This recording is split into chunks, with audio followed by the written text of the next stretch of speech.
तुम्हाला पोहे आणि उपमा खाऊन कंटाळा आला आहे का? तर चला आपण पोहे आणि रव्यापासून मस्त छान एक कटलेट बनवूया. सगळ्यात आधी मी पोहे भिजवून ठेवले होते 10-15 मिनटं. त्याच्यात कोथिंबीर, रवा, बटाटे उकडून,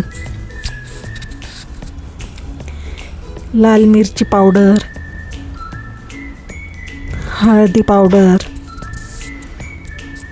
मीठ आणि थोडंसं बेसन पीठ आता सगळं मिक्स करून घेऊया आपण. आणि आता आपलं पूर्ण मिक्स झालं आहे, गोळा तयार झाला. आता आपण छोटे छोटे कटलेट बनवून तयार ठेवूया.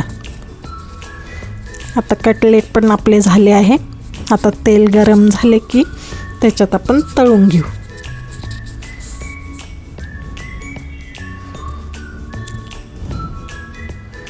बघा छान तळत आले आपले कटलेट.